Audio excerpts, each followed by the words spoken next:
capítulo 51. Salmo, capítulo 51. Tivesse um pouquinho de paciência comigo, eu estou com a voz aqui um pouquinho meio avariada. Talvez eu pare um pouquinho no meio do caminho aí para tossir, para dar uma... Mas Deus vai dar graça em nome de Jesus. Amém? Salmo 51, todos acharam aí? Nós vamos ler a princípio o versículo 12 apenas, tá? E diz assim: restaura em mim a alegria da tua salvação e torna-me disposto a obedecer. Coloque sua mão sobre esse texto e vamos orar. Pai querido, nós te agradecemos, ó Deus, pela tua boa mão, pelo teu cuidado conosco, por aquilo que a Marisa compartilhou conosco aqui. Senhor, nós experimentamos tantas coisas a semana passada, no decorrer da semana. Nós vimos tantos milagres, nós vimos tantas vidas sendo restauradas, mas nós cremos, ó Pai, que dia após dia, o Senhor quer fazer mais em nós e através de nós. Faz mais uma vez, Senhor. Fala conosco de maneira especial, que esta palavra possa penetrar no nosso coração como um punhal afiado, e que nós saiamos daqui hoje renovados, completamente renovados, através da tua palavra, Senhor. Que eu diminua e que tu cresça, e que a minha boca possa ser a sua boca aqui nessa manhã. Nós te agradecemos e te bendizemos, no santo nome de Jesus. Amém e amém. Irmãos, esse salmo foi escrito por Davi, e é um salmo muito conhecido. Eu vou falar logo, eu vou explicar para vocês o contexto desse salmo, quando que Davi escreveu esse salmo. Mas antes eu queria fazer uma introdução aqui, olhando, e hoje quando eu estava no banho, eu pensava mais a respeito dessas coisas. E nós, seres humanos, e principalmente crentes, nós somos muito saudosistas, né? A gente sempre acha, e a gente sempre olhando para a nossa vida, a gente sempre acha que o momento que nós vivemos lá atrás foi melhor do que o momento que nós estamos vivendo hoje. Tem gente que olha para a sua vida e fala assim: poxa, eu era tão feliz quando eu morava em tal lugar, eu era tão feliz quando eu trabalhava em tal empresa, eu era tão feliz quando eu estudava naquela faculdade, eu era tão feliz quando eu era casado com não sei quem, eu era tão feliz, enfim. A gente começa a olhar para trás e parece, há uma percepção para nós, isso é natural do ser humano, que sempre o momento anterior, ou o momento que já se passou, foi melhor do que o momento que nós estamos vivendo hoje. E todos nós aqui, irmãos, já tivemos a plena felicidade um dia. Se eu perguntar aqui, qual foi o seu momento mais feliz da sua vida, qual o momento que você mais se alegrou, eu tenho certeza que muitos de vocês aqui vão compartilhar vários momentos. E talvez o seu maior momento de felicidade esteja sendo hoje, esteja sendo essa semana. Tem alguns aqui que se batizaram a semana passada. Pastor, que tempo feliz, que tempo, eu estou me sentindo tão bem. Eu já falei para vocês aqui, quando eu me batizei lá quase 30 anos atrás, eu tive dificuldade para dormir. Eu acho que foi o trajeto que eu fiz mais feliz da minha vida, né? Lá da sede da Igreja do Carrão, lá na Iponina, até a casa do meu sogro. Estava de carona com o meu sogro. Eu acho que foi o trajeto que eu fiz dentro de um carro mais feliz da minha vida. Então assim, todos nós temos momentos de felicidades, e temos épocas em que vivemos muito felizes. Agora, isso é bom? Claro que é bom. Agora, a gente precisa, irmãos, a gente não podemos esquecer dos momentos felizes que tivemos, não podemos nos esquecer daquilo que Deus já fez por nós. Entretanto, a gente precisa ser grato, claro que sim, mas lembrando que Deus sempre tem o melhor para nós. O melhor ainda sempre está por vir. A gente precisa ter esse entendimento, essa esperança de que o melhor ainda está por vir. E Davi escreve aqui no versículo 12, né? Senhor, restaura em mim a alegria da tua salvação. Torna-me disposto a obedecer. Esse salmo, irmãos, Davi escreve no momento mais difícil da sua vida. E talvez aqui alguns estejam vivendo momentos difíceis na sua vida. Davi escreve aqui num momento de solidão, num momento de vergonha, num momento em que ele olha para a sua vida, olha para trás e ele percebe que ele tinha tudo, ele percebe que ele tinha experimentado o que de melhor este mundo podia oferecer para ele, o que de melhor Deus podia oferecer para ele, e que aqui nesse momento ele sente que tudo está sendo perdido. O que tinha acontecido aqui? A história vocês conhecem. E olha como é o ser humano, irmãos. A Bíblia fala e retrata Davi como um homem segundo o coração de Deus. Por isso que eu e você precisamos incessantemente vigiar o nosso coração. vigiar o nosso pensamento. Davi, o homem segundo o coração de Deus, é o homem que, nesse momento que escreve esse salmo, ele está passando pelo pior momento da sua vida. E o porquê aqui? O que acontece, irmãos? A história que todos vocês já conhecem, muito conhecida, todos os homens estão em batalhas, todos os homens saíram para a guerra, e Davi está no seu palácio. Já começa errado por aí. Davi também teria que ter ido para a guerra, mas ele está em casa, está em casa. E a Bíblia fala, cabeça vazia é o quê? Não está na Bíblia, mas deveria estar, né? Eu falei que eu achei que alguém ia fazer alguma objeção, mas ninguém fez. Mas é um ditado que deveria estar na Bíblia. Cabeça vazia é oficina do diabo. E está todo mundo, soldados, generais, os capitães, todo mundo está na batalha. E Davi está sozinho, está com tempo ocioso no palácio. Está lá de bobeira, está lá, como alguns dizem, de boa, de boeira. Sendo que ele deveria estar liderando a batalha. E o que ocorre aqui, irmãos? Ele está no palácio dele e ele percebe que tem uma mulher tomando banho com a janela aberta. Uma mulher muito bonita, Betseba está lá tomando banho. E o que acontece? Ele olha para aquela mulher tomando banho, ele vê aquela mulher, o coração dele deseja, e o resto da história vocês conhecem, né? Ele se deita com aquela mulher, o marido dela é um capitão, está na batalha lutando, e aí passa-se um tempo, a batalha continua, passa um tempo, a mulher diz para ele, olha, eu estou grávida. E Davi entra em desespero. Aí qual que é a ideia dele? Ele, para consertar um erro, ele comete um erro maior ainda. Mas como a Marisa disse aqui, irmãos, e acabou de falar, né, usando o exemplo da nossa casa, da nossa filha. Eu me lembro que quando as minhas filhas eram pequenininhas, e quando elas aprontavam alguma coisa, nós tínhamos uma tática o seguinte, eu e a Marisa, chegava para elas e falava assim, olha, perguntava, você fez isso? Não, pai, eu não fiz. Aí eu falava assim, olha, eu vou orar e a sua mãe vai orar. E se vocês fizeram, você sabe que Deus vai falar para nós que vocês fizeram. Isso, meu, não falhava, irmãos. Então elas voltavam lá, não, pai, realmente eu não fiz. Aí eu, quando faziam, não, pai, eu fiz. Né? Porque elas morriam de medo, elas achavam que era infalível essa tática. E a gente sempre fez isso. Mas o que a Marisa falou é verdade, não há nada que fique oculto diante de Deus. E Davi, tentando consertar um erro, ele comete um outro erro. Agora, é uma tática que muitas vezes eu e você cometemos, irmãos. 2 erros não fazem um acerto. 2 erros não fazem um acerto. E a gente tem percebido isso ao longo da vida, aí, na política, na vida social, enfim, todas as áreas da vida. 2 erros não fazem um acerto. E Davi, para consertar aquele primeiro erro, que ele adulterou com uma mulher casada, ele engravidou essa mulher casada, e o que ele faz? Ele manda chamar Urias do campo de batalha. Ele manda o mensageiro, fala, vá lá e traga Urias. A Urias vem. E aí ele diz para Urias, olha, deite com a sua mulher, tire uns dias de descanso aí, deite com a sua mulher. Justamente para se safar do problema que ele tinha. E aí o que Urias? Um homem de brio, um homem honrado, um homem que servia ao reino com honra. Ele diz, não, rei, eu não posso fazer isso. Os homens, os meus companheiros estão no campo de batalha. Como que eles estão no campo de batalha? E eu vou tirar dias de descanso para se deitar com a minha mulher.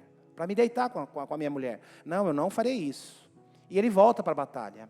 E aí o que Davi faz? Com a vida, com a cabeça completamente transtornada, com pensamentos impuros na mente, com a cabeça completamente perdida, ele manda um mensageiro até o capitão da batalha, até o chefe da batalha, o comandante da batalha, e ele diz, olha, coloque Urias no fronte da batalha, à frente de toda a batalha, e quando ele estiver em perigo, abandone ele, para que Urias morresse. E assim, e o pior, ele pede para o próprio Urias levar essa carta para o comandante. E o próprio Urias entrega a sua sentença de morte para o comandante. E a vida vai passando, irmãos. A vida vai passando. E Davi acha que vai ficar tudo bem. Até que o profeta Natã confronta Davi. Deus revela esse pecado para o profeta Natã. O profeta Natã vai até Davi e confronta-o, contando uma história parecida, para a gente cortar a conversa aqui, contando uma história parecida para ele. Se tivesse acontecido isso. Aí Davi diz, esse rei deveria morrer. Aí o profeta Natã diz para ele, este homem é você. E aí, nesse contexto, que Davi escreve esse salmo. Sabe, irmãos, mas olha que coisa interessante. Davi escreve aqui, no versículo 12. Senhor, restaura em mim a alegria da tua salvação e torna-me disposto a obedecer. Quando ele diz aqui, restaura em mim a alegria da sua salvação, é porque um dia ele já foi feliz. Davi está vivendo um momento aqui, irmãos, de solidão, um momento de acusação, que o diabo está acusando ele, um momento de refletir sobre o ato que ele havia feito. Ele havia adulterado e não só isso, havia provocado a morte do marido daquela mulher. E aí ele está dizendo, Senhor, restitui em mim a alegria da salvação novamente. Porque até aqui, o pensamento da mente dele é, diante desses pecados, diante de tudo isso que eu cometi, não há salvação para minha alma, não há salvação para mim. O que será de mim, o que será do reino, o que será da minha família? Ele estava completamente perdido, completamente perdido. Só que Davi, irmãos, tinha algo e é por isso que ele é chamado o homem segundo o coração de Deus. Davi tinha algo que muitas vezes falta para muitos de nós. Davi era um homem que reconhecia os seus erros. Davi era um homem que sabia pedir perdão para Deus. Davi era um homem que sabia que somente Deus poderia transformar a sua vida. E sabe, irmãos, e todos nós aqui, volto a dizer, nós somos saudosistas, e todos nós aqui já passamos por momentos maravilhosos na nossa vida. Talvez você lembre da sua infância. Eu lembro quando eu morava no interior. Eu lembro quando meu pai trabalhava em tal empresa, ele tinha um bom salário, que vida boa nós tínhamos. Eu lembro quando nós morávamos num apartamento em tal lugar. Eu lembro quando meu pai tinha uma casa na praia. Eu me lembro assim que eu casei, que época boa. Eu me lembro quando eu trabalhava numa empresa, que época boa. Todos nós temos momentos felizes. Eu me lembro quando eu me converti. Eu me lembro quando eu era envolvido com tal coisa no ministério. Todos nós temos momentos felizes na vida. Agora, assim como Davi, é claro que guardadas as devidas circunstâncias, todos nós passamos por circunstâncias na vida que parece que essa felicidade, ou ela é interrompida, ou ela vai embora. E talvez você esteja vivendo esse momento. Pastor, a minha vida vinha tão bem até o mês passado.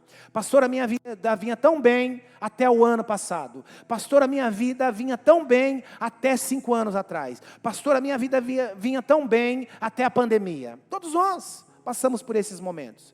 Mas Davi está dizendo assim, Senhor, restaura em mim a alegria, a felicidade. Ou seja, isto é sinal de que ele já foi feliz. Assim como eu e você. Se não estamos felizes agora, já passamos por momentos felizes na nossa vida que Deus nos proporcionou. Quais são os motivos de nós que reconhecemos a Cristo como Senhor e Salvador da nossa vida? Quais são os motivos que nós temos para celebrar? Nós temos muitos motivos para celebrar, irmãos. Em primeiro lugar, a nossa vida.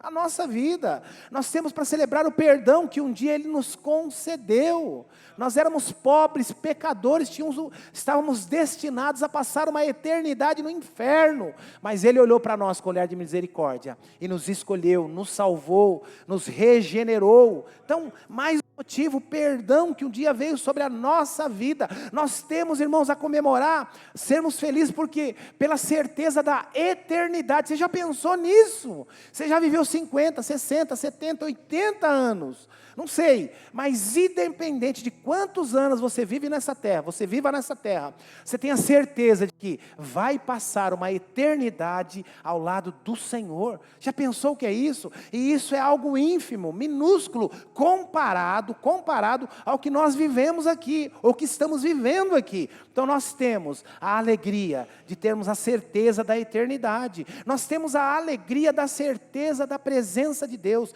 Quantas vezes eu converso com pessoas e, pastor, olha, ali eu vi literalmente a presença de Deus. Pastor, eu estava vivendo uma situação, passei por uma situação, mas nitidamente eu vi a manifestação do Senhor. Pastor, olha, eu estava em tal lugar e aconteceu tal coisa, e nitidamente foi a manifestação pura do Senhor. Então nós temos essa alegria, a alegria da presença de Deus através do Espírito Santo sobre a nossa vida. Nós temos a alegria, nós podemos comemorar as respostas que vêm de Deus. Falei aqui a semana passada para os encontristas, existem coisas, irmãos, respostas que nós nunca vamos ter, somente o Espírito Santo vai nos direcionar. Então por isso que nós precisamos ser cheios do Espírito Santo. Então nós temos a alegria de muitas vezes, quando não sabemos o que fazer, quando não sabemos o caminho a trilhar, quando não sabemos a decisão a ser tomada, o Espírito Santo vem e nos dá uma direção, e muitas vezes nos livra de embaraços, nos livra de tomar decisões erradas. Então a alegria das respostas de Deus, essa alegria também. Então dá para enumerar, dá para a gente ficar a manhã inteira aqui falando a respeito de tudo aquilo que nós temos para agradecer, nós temos que comemorar, nós temos que desfrutar da alegria, as coisas que o Senhor fez por cada um de nós. E Davi sabia, irmãos, Davi sabia que somente o Senhor poderia restaurar na vida dele a alegria da salvação. Ele tinha cometido 2 pecados terríveis, mas ele sabia, não são homens, não são as pessoas, não é o dinheiro, não são as muitas mulheres, não é o meu palácio, não é o reinado, nada disso pode restaurar a minha alegria. Somente o Senhor pode restaurar em mim a alegria da salvação. E eu não sei, sabe, irmãos, eu não sei o momento que você está vivendo, eu não sei o que você está passando na sua vida, eu não sei o que você está passando no seu casamento, eu não sei o que você está passando na sua saúde, na sua vida financeira, ou até na sua cachola, que a nossa cachola é confusa, irmãos, que às vezes a nossa cachola passa coisa na nossa cabeça que a gente não entende. Eu não sei qual momento você está vivendo, mas deixa eu te falar um negócio, assim como Davi sabia, nós precisamos ter o entendimento que somente Deus pode restaurar a alegria da nossa salvação, a alegria da nossa vida. Sabe, tem um monte de gente por aí, a gente está cansado de ver tantos exemplos, que se consolam em tantas coisas materiais, em tantas coisas, é carro, é casa, é dinheiro, é festa, é balada, é mulheres, são homens, e, enfim, e nada disso traz alegria, nada disso satisfaz. A verdadeira alegria, a verdadeira satisfação, nós só teremos através de Cristo. E mesmo Davi, diante de todos esses pecados, de toda essa crueldade, de toda essa loucura que ele cometeu, ele tinha esse entendimento. A solução para a minha vida é apenas o Senhor, somente Ele pode restaurar a alegria do meu coração. Amém? Então a gente precisa ter esse entendimento. Olha o que diz aqui no versículo 2, do mesmo Salmo 51, diz assim: lava-me de toda a minha culpa, purifica-me do meu pecado. Olha que coisa. Irmãos, quando ele diz isso, quando ele diz assim, lava-me de toda a minha culpa e purifica-me do meu pecado. Deixa eu dizer algo para vocês. Não existe reparação para pecado. Sabia disso? Não existe reparação para pecado. Você pecou, uma vez pecou, está pecado e não existe reparação. A única reparação é o arrependimento e o perdão. Não existe outra fórmula. Não existe uma outra maneira de reparar o pecado. Não adianta você fazer um sacrifício, não adianta você subir uma escadaria de joelho, não adianta você comprar 200 cestas básicas, não adianta você, vou visitar o asilo 1 ano, não adianta, agora vou ser voluntário no hospital, não adianta, nada disso. A única reparação para o pecado é o arrependimento e o perdão, o verdadeiro arrependimento e o perdão do Senhor. Somente essas coisas. Ele sabia que a vida de Urias não teria mais volta. Ele sabia que aquele pecado não tinha como se resolver. Nada apagaria aquele adultério. Ele havia engravidado a mulher do seu oficial que estava na batalha por ele. E ele disse: Senhor, nada que eu fizer vai reparar essas falhas. Nada que eu fizer vai reparar esses pecados. Portanto, Senhor, somente o Senhor tem o poder para purificar o meu pecado. A Marisa disse aqui também agora, na introdução do culto, irmãos, existem coisas que talvez você tenha feito lá atrás, existem situações que talvez você tenha, e que talvez o seu nome tenha sido mudado. Existem pessoas, eu disse isso aqui a semana passada, para os encontristas, existem pessoas que não vão em alguns lugares porque se envergonham. Ah não, lá eu sou conhecido como caloteiro. Ah não, lá eu não vou mais, porque lá era uma época da minha vida que eu sou conhecida como uma piriguete. Ah não, eu não vou em tal lugar, porque lá eu sou conhecido como nóia. Ah, eu não vou em tal lugar, porque lá eu sou conhecido como cachaceiro. Ah não, eu não vou em tal lugar, porque lá eu sou conhecido como o brigão.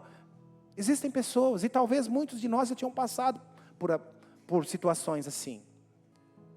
Mas sabe, irmãos, a partir do momento que o Senhor vem e faz uma transformação, o nosso nome, como bem diz a Marisa, o nosso nome, ele é mudado, ele é transformado. Eu era conhecido como cachaceiro, mas agora eu sou conhecido como homem de Deus. Eu era conhecido como a piriguete que ficava com todo mundo, agora eu sou conhecida como a mulher de Deus. Eu era conhecido como caloteiro, que devia para todo mundo, agora eu sou conhecido como homem justo e correto. Eu era conhecido como o nóia, agora eu sou conhecido como homem de Deus restaurado, porque é isso que o Senhor faz. E Davi sabia disso, irmãos. Davi sabia disso. Eu fico imaginando o homem que não tinha uma experiência com Deus, passando por uma situação dessa. Ele tinha o maior cargo, ele tinha a maior posição no meio de todos aqueles homens. Mas diante disso, ele podia ser completamente destruído. Voltando aqui um pouquinho para o pecado de Davi, irmãos. Naquele tempo era lei, não tinha o que fazer. Uma mulher pega em adultério, ela teria que ser apedrejada. Não havia perdão e não havia discussão. Eu fico pensando o que passou na cabeça desse homem. Eu deitei com a mulher do meu oficial. Ela engravidou. Eu mandei matar. Eu armei uma armadilha para que ele morresse, para que a vergonha fosse. Além disso, se descobrirem que ela está grávida de outro homem, ela precisa ser apedrejada. Eu fico imaginando, irmãos, o que passou na cabeça dele. Ele não enlouqueceu pela graça do Senhor. Ele não enlouqueceu pela graça do Senhor. Agora, o que isso mostra para mim e para você? O que isso mostra para mim e para você? Que seja qual for a situação que nós passamos, seja qual for o momento que nós tenhamos vivido na vida, quando nós nos arrependemos dos nossos pecados, quando nós nos entregamos ao Senhor, entregamos a nossa vida a Ele, o Senhor vem e restaura todas as coisas. É claro que todos os nossos pecados geram consequências. Tem gente que sofre na vida até hoje por decisões erradas que tomaram lá atrás. Tem gente que sofre até hoje. Pastor, eu tomei uma decisão errada na minha vida há 20 anos atrás. Até hoje eu estou sofrendo. Pastor, eu tomei uma decisão errada há 2 anos. Até hoje eu estou sofrendo. E assim, o pecado deixa consequências. Entretanto, não acaba com a nossa vida. Quando nós nos arrependemos, colocamos diante do Senhor, confessamos o nosso pecado, Ele vem, ainda que deixe consequências, Ele vem e nos livra. A consequência disso aqui foi o quê? Primeiro, ele é confrontado pelo profeta Natã. O profeta Natã coloca diante da cara dele, tudo aquilo que ele havia feito. Porque para ele tinha feito tudo na surdina, ia ficar por aquilo ali. Natã vem e fala, este homem que pecou, este homem que fez tudo isso, este homem é você, Davi, é você. E aí o que acontece? Ele se arrepende dos seus pecados. E Deus restaura a vida dele novamente. Davi poderia ser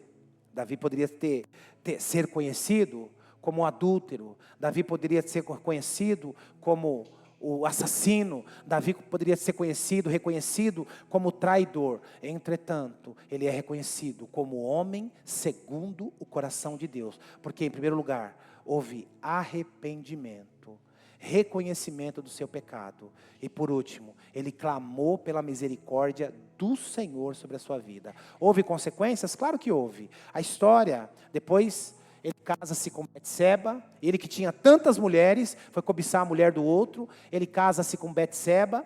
Ela dá continuidade àquela gravidez. E o que acontece? Esse neném nasce morto.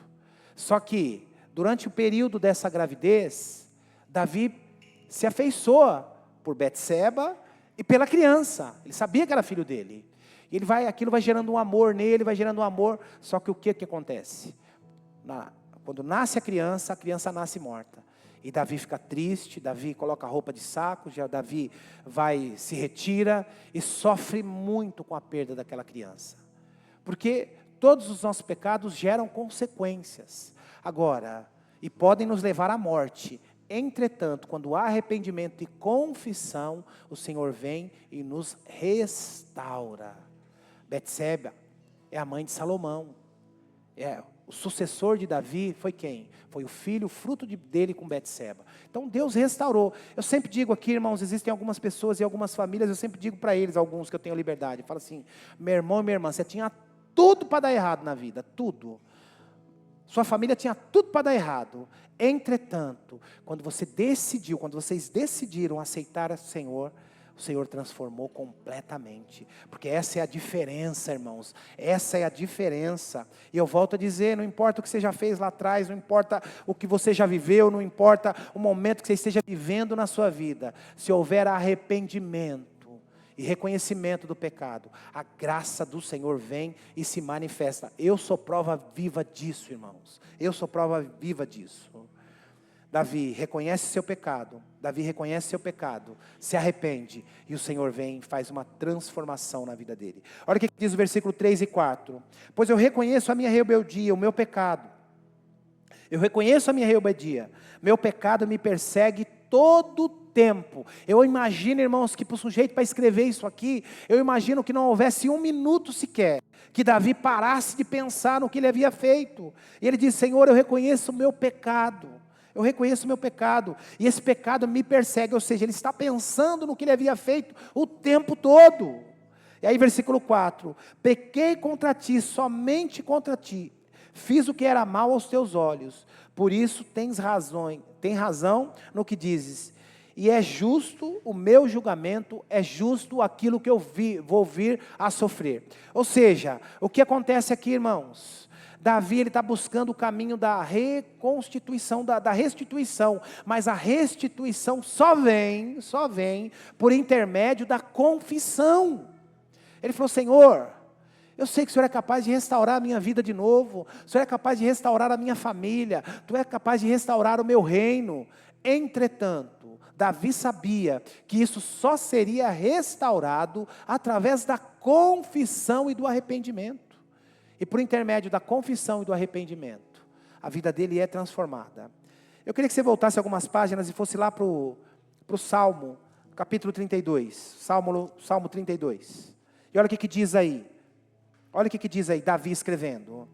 Como é feliz aquele cuja desobediência é perdoada, cujo pecado é coberto. Está falando a respeito de mim e de você, irmãos.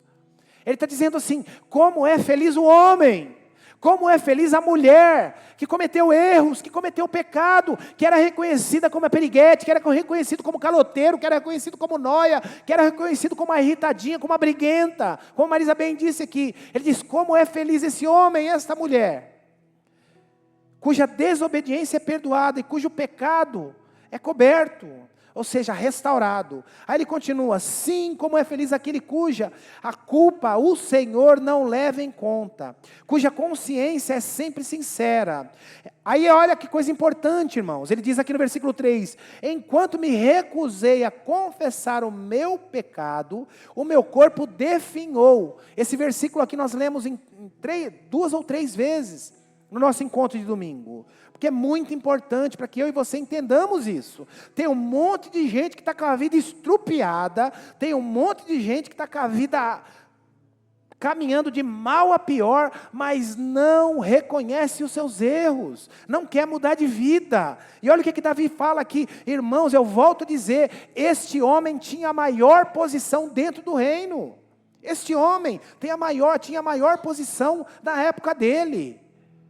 Mas o que ele está fazendo aqui? Ele está reconhecendo, enquanto me recusei a confessar o meu pecado, o meu corpo definhou, e eu gemia o dia inteiro. Ou seja, ele está dizendo o seguinte, que o pecado dele doía dentro dele, ele gemia o dia inteiro por causa dos pecados. Aí versículo 4, dia e noite a tua mão pesava sobre mim, a minha força evaporou como água no calor do verão, porque ele não confessava o pecado. Finalmente confessei a ti todos os meus pecados, e não escondi mais a minha culpa. Disse comigo, confessarei ao Senhor a minha rebeldia, e tu me perdoastes de toda a minha culpa. É assim, irmãos, para acusar, já basta o diabo. O diabo nos acusa todo dia, nos aponta o dedo todo dia. Mas o Senhor, quando nós confessamos os nossos pecados, a graça e a misericórdia dele vem de maneira instantânea. Instantânea. Aí versículo 6, olha o que ele fala aqui. Portanto, todos os que forem fiéis, orem a ti quando há tempo, para que não se afogue quando vier a inundação. Pois és o meu esconderijo, tu me guardas da aflição e me cercas com cânticos de vitória. Versículo 8, o Senhor diz, eu te guiarei pelo melhor caminho para a sua vida, e lhe darei conselhos e cuidarei de você. Então, ele está dizendo o seguinte, olha, até aqui eu caminhei de maneira errada. Até aqui eu caminhei seguindo as minhas próprias vontades, seguindo os desejos da minha própria carne. Entretanto, agora, Senhor, eu entrego a Ti o meu caminho, confessei a Ti os meus pecados. E o Senhor está dizendo para ele no versículo 8, olha, a partir de agora, eu guiarei você, eu te darei a direção e principalmente guardarei os teus caminhos. Irmão, se nós queremos aprender como viver, se nós queremos aprender como lidar com as dificuldades, como lidar com as lutas, nós precisamos estudar, olhar para a vida de Davi, irmãos. Olhar para a vida de Davi. Davi é o exemplo mais claro do que é o ser humano. É o exemplo mais claro do que é um ser humano. Entretanto, era um homem que reconhecia os seus pecados e era um homem totalmente dependente de Deus, totalmente dependente de Deus. Eu reconheço meu pecado e eu me arrependo. Senhor, eu dependo de Ti. Olha o que diz o versículo 5. Pois sou pecador desde que nasci, desde que minha mãe me concebeu. Aí versículo 6. Tu, porém, desejas a verdade no íntimo e no coração, me mostras a sabedoria. Eu queria parar aqui no versículo 5, irmãos, e entender, para que a gente possa entender. Olha o que ele diz aqui, eu sou pecador desde o dia em que eu nasci.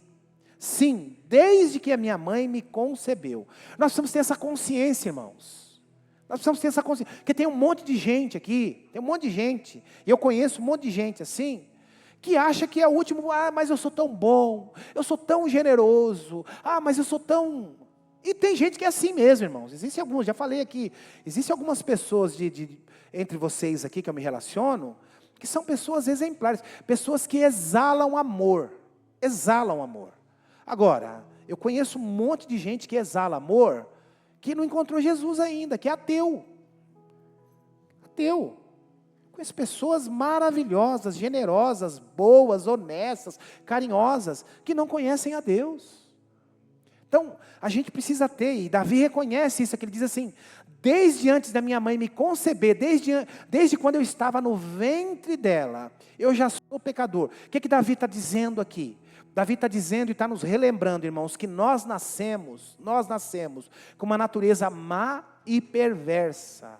Então todos nós, se não tivermos um encontro com o Senhor Jesus, se não chegarmos um tempo na nossa vida, reconhecermos ao Senhor Jesus como Senhor e Salvador da nossa vida, e declararmos isso publicamente, e formos batizados, se nós não tivermos essa experiência, irmãos, não vale nada, não tem valor nenhum, a sua bondade, a sua generosidade, o seu amor, a sua gentileza, enfim, não vale para nada, porque Davi sabia, todos nós, nascemos com uma natureza má e perversa, e a gente precisa ter esse entendimento. Lá em João, no capítulo 3, não precisa abrir não, tem uma história que eu gosto muito, é muito conhecida, já preguei sobre ela algumas vezes, mas é muito claro, e eu me lembro, irmãos, que assim que eu me converti, o pastor Carlos Alberto tratava muito, aliás era o mote dele, a coisa que ele mais falava, ele tem um livro sobre esse tema, e ele falava muito, o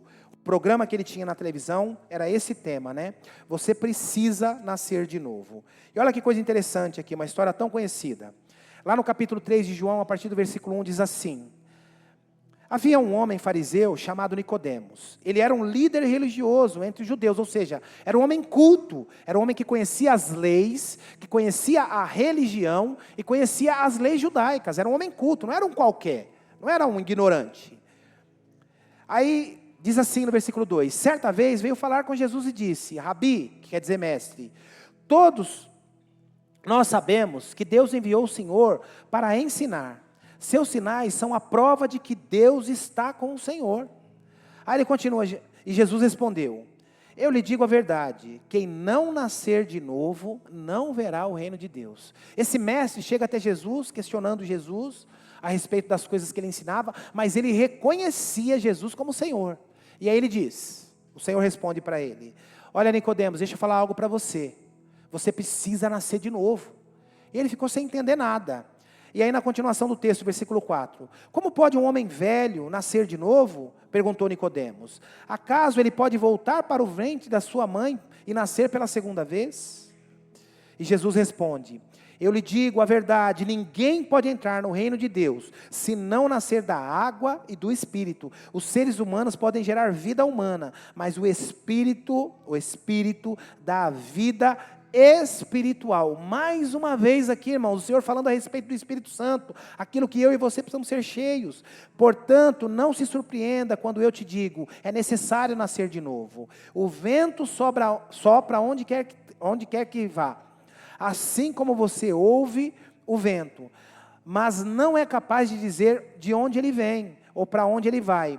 Também é incapaz de explicar como as pessoas nascem do Espírito Santo. Ele está dizendo o seguinte, Nicodemos, olha, você pode ser um mestre da lei, você pode ser um homem generoso, você pode ser um homem bom, você pode até me reconhecer como Deus.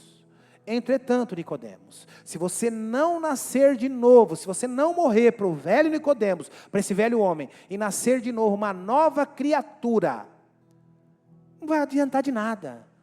E aí a partir dali, Nicodemos começa a entender o que é a verdadeira transformação, que é o que muitas vezes, irmãos, falta para muitas pessoas. É bom estar num ambiente como a igreja, é bom participar, é bom ouvir a palavra de Deus, é bom estar num ambiente como esse. Agora, isto precisa mudar a nossa vida.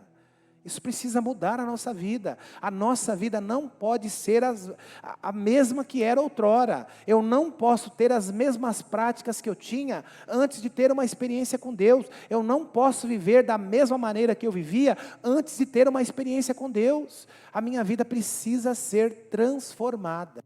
É isso que eu necessito, e que Jesus está ensinando aqui para Nicodemos é exatamente isso. Nicodemos, você é um conhecedor da lei, você é um homem bom, você é um homem justo, você me reconhece como Senhor e Salvador da sua vida. Agora, você precisa mudar de vida, você precisa mudar de vida, isso é muito importante.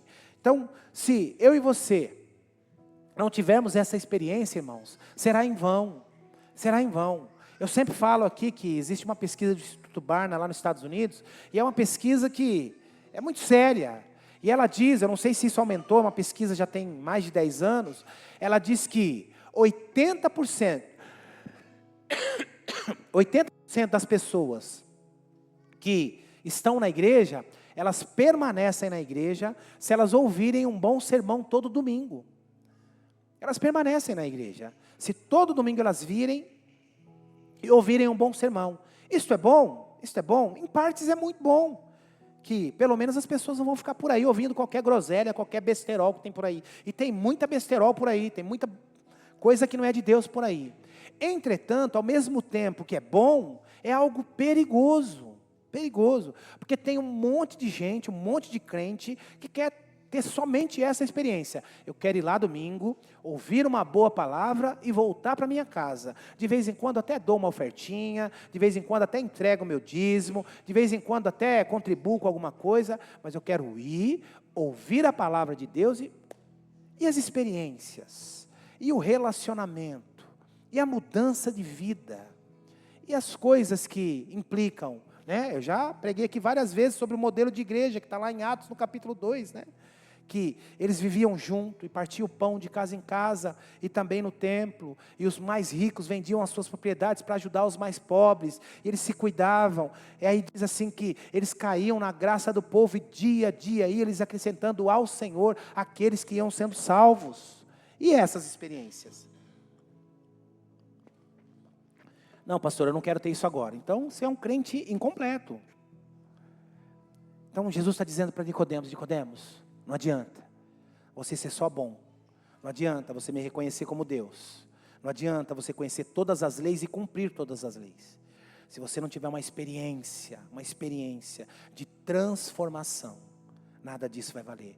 Ah pastor, mas isso é tão difícil. É difícil, irmãos. Eu já contei aqui para vocês várias vezes experiências. Tem gente que tem uma experiência instantânea. O cara, ele ou ela tinha uma vida completamente fora dos padrões do Senhor.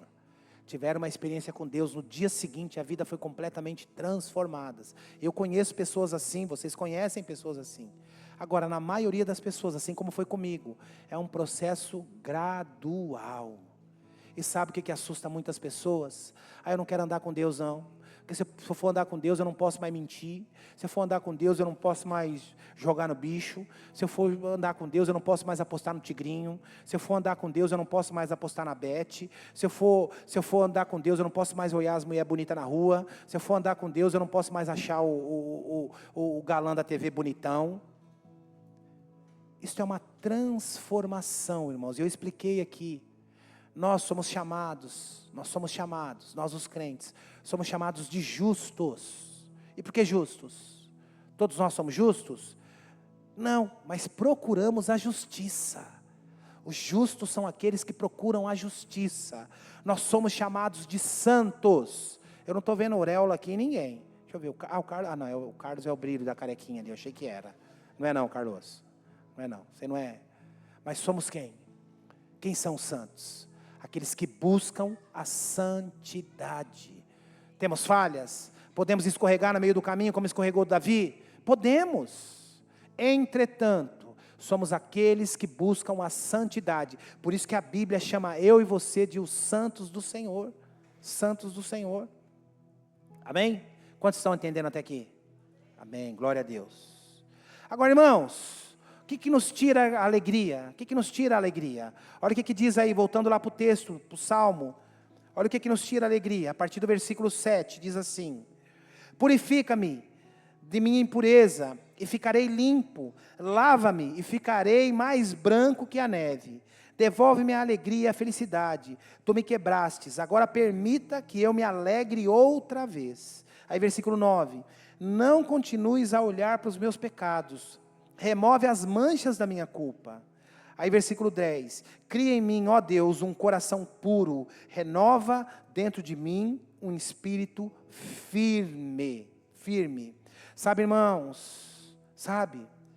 Talvez, eu e você, e talvez muitos de vocês aqui tenham tomado decisões erradas na vida. E volto a dizer, decisões erradas geram consequência. E talvez muitos aqui tenham tomado decisões erradas na vida, e isso gerou um problemão. Eu tenho um caso aqui de uma família que eu acompanhei, irmãos, que eles num determinado momento da vida, homem e mulher de Deus, num determinado momento da vida, eles estavam passando lá por uma situação difícil, e resolveram pegar um dinheiro emprestado com a agiota. Não consultaram ninguém, pegaram o dinheiro com a agiota. Isso foi gerando uma bola de neve, que eles precisaram vender a casa deles, para poder se livrar desse embaraço. Estavam em pecado? Não. Estavam fazendo coisa errada? Não. Estavam pegando o que era dos outros? Não. Gente séria, gente que serve a igreja, gente de Deus. Mas tomaram uma decisão errada lá atrás, que gerou uma consequência terrível. Mas graças a Deus, o Senhor tem restaurado, tem levantado, tem abençoado. E o que é melhor, é gente que vive abençoando outras pessoas, mas tomou uma decisão errada lá atrás. E tantas outras coisas acontecem. Então talvez, muitos de vocês aqui tenham tomado decisões erradas no casamento, tenham tomado decisões erradas na vida financeira, tenham tomado, pastor, eu sofro coisas hoje na minha saúde, que são consequências de decisões erradas que eu tomei. Eu me cuidei, eu comia demais, eu era exagerado, eu não treinava, eu dormia pouco, eu trabalhava demais. Estão sofrendo hoje. Entretanto, irmãos, há tempo de restauração, há tempo de consertar, E nós temos tempo ainda de restaurar aquilo que talvez um dia tenha sido quebrado, tenha sido destruído no meio da nossa vida. Há tempo ainda, né? E as decisões erradas geram consequências, mas essas consequências podem ser aliviadas por intermédio do Senhor Jesus. Talvez seja uma dor da alma, de uma rejeição que você sofreu. Ah, não foi eu que tomei a decisão, a pessoa tomou uma decisão em relação a mim. Eu fui injustiçado. Quantos aqui já não foram injustiçados? Talvez uma perda. Ah, eu tinha uma vida tão boa lá atrás. Ah, eu tinha um relacionamento tão bom, mas infelizmente eu acabei perdendo. Talvez uma decepção com alguém, às vezes dentro da igreja, às vezes dentro do seu relacionamento. Tantas coisas. Mas saiba de uma coisa, irmãos. Davi entendia que a única coisa que podia suprir todas as necessidades dele era o Senhor. E ele disse: Senhor, devolve-me a alegria da salvação. Quero ter essa alegria de novo, Senhor. Que um dia eu joguei pelo ralo, que um dia eu pus tudo a perder. Devolve-me isso novamente. Olha o que diz o versículo 15. Versículo 15 diz assim: abre meus lábios, Senhor, para que a minha boca te louve. Aí versículo 16: tu não desejas sacrifícios, do contrário, eu os ofereceria também, mas não queres holocaustos. Aí versículo 17: sacrifício que desejas é um espírito quebrantado, não rejeitarás um coração humilde e arrependido. Mais uma vez, sabe o que o Senhor quer de mim, de você, meu irmão? Um coração quebrantado. Sabe o que Deus espera de mim, de você? São louvores. Volto a dizer, Ele não quer que você vá daqui até a Aparecida do Norte a pé. Ele não quer que você suba uma escadaria com uma cruz nas costas. Ele não quer que você, para pagar as suas penitências, a partir de agora, eu vou fazer um compromisso de toda sexta-feira, de todo domingo à tarde, passar o dia no asilo, passar o dia no hospital dos velhinhos, passar o dia no hospital infantil. Não, a partir de agora, eu vou, toda sexta-feira, eu vou alimentar os moradores de rua. Essas coisas são boas, precisamos fazer sim, mas não como penitência, não como sacrifício. Essas coisas nós fazemos como Zaqueu, essas coisas nós fazemos em consequência daquilo que experimentamos. Quando Zaqueu diz, Senhor, falei aqui na semana passada, quando Zaqueu diz, Senhor, se defraudei alguém, se roubei alguém, vou restituir 4 vezes mais. Ele não falou aquilo porque ele estava se penitenciando, aquilo era consequência da experiência que ele estava tendo com Jesus. Jesus tinha acabado de entrar na sua casa, ele tinha acabado de ter uma experiência com Jesus. Aquilo foi consequência da experiência que ele teve com Jesus. E Davi está dizendo aqui, Senhor, o que o Senhor quer é meu coração, o que o Senhor quer é a minha vida. Sabe o que alegra o Senhor? É quando nós dobramos o nosso joelho, ou quando publicamente nós chegamos diante do Senhor e dizemos assim, Senhor, a minha vida é sua, a minha vida pertence a Ti. Senhor, eu entrego a minha vida em Tuas mãos, eu dependo de Ti. É isso que alegra o coração de Deus, é isso que Ele espera de nós. Isso é mais importante do que qualquer coisa que você possa fazer efetivamente para o reino de Deus. Isso é mais importante. Ele conhece o nosso coração, e Davi sabia disso, fala, o Senhor conhece o meu íntimo. É isso que nós precisamos, irmãos, é isso que nós precisamos. Eu já estou terminando aqui, porque a hora está passando muito rápido, queria que a banda subisse aqui rapidinho, e eu queria ir lá no Salmo 32, mais uma vez, para a gente encerrar, eu queria concluir aqui, o que o Senhor mais quer, é o seu coração, o Senhor mais quer é o seu coração. Eu queria que vocês cantassem aquela música que a Marisa pediu para vocês, né? Pode entrar, a casa é sua. Não vou cantar não, porque hoje eu estou rouco, irmãos, então, tá? Hoje eu estou rouco, eu não estou com a garganta muito boa, então, vocês me perdoam? Vocês vão suportar eu não cantar hoje? Amém, amém. Olha o que diz o Salmo 32, olha, irmãos, esse Salmo é maravilhoso, versículo 1 e 2. Como é feliz aquele cuja desobediência é perdoado e cujo pecado é coberto. Sim, como é feliz aquele cuja culpa o Senhor não leva em conta, cuja consequência é sempre sincera. Aí ele diz, enquanto me recusei a confessar o meu pecado, o meu corpo definhou e eu gemia o dia inteiro. Dia e noite a tua mão pesava sobre mim, e minha força evaporou como água. Existem pessoas que talvez estejam vivendo isso. Pastor, parece que já vieram, pastor, parece que tem um peso em cima de mim. Parece que as coisas não andam, parece que nada vai, eu ando com peso na minha alma. Aí Davi diz assim: finalmente eu confessei a ti todos os meus pecados, e não escondi mais a minha culpa. E disse comigo: confessarei ao Senhor a minha rebeldia, e tu me perdoastes. Portanto, todos os que forem fiéis e orarem a ti, enquanto há tempo, para que não afoguem quando vier a inundação, pois és o meu esconderijo, tu guardas a minha aflição e me cercas com cânticos de vitória. Sabe o que ele está falando aqui para mim e para você, meu irmão, minha irmã? Ele está falando aqui, não é só a respeito de confessar pecados, não. Ele está falando aqui de entregar a vida para Ele, de se reconciliar com Ele, de entregar as suas aflições para Ele. É disso que ele está falando. Disso que ele está falando. Aí o Senhor responde, o Senhor diz: eu guardarei, eu te guiarei pelo melhor caminho para a sua vida. E lhe darei conselhos e guiarei você. Pastor, eu ando meio perdido. Pastor, eu ando meio sem saber que decisão tomar. Talvez seja isso, meu irmão. Talvez seja isso. Talvez o que esteja faltando é esse cuidado do Senhor. Talvez o que esteja faltando é essa decisão, esse passo a mais. Senhor, cuida da minha vida. Senhor, guarda a minha vida. Senhor, eu te entrego a minha vida. Senhor, eu te entrego as minhas aflições.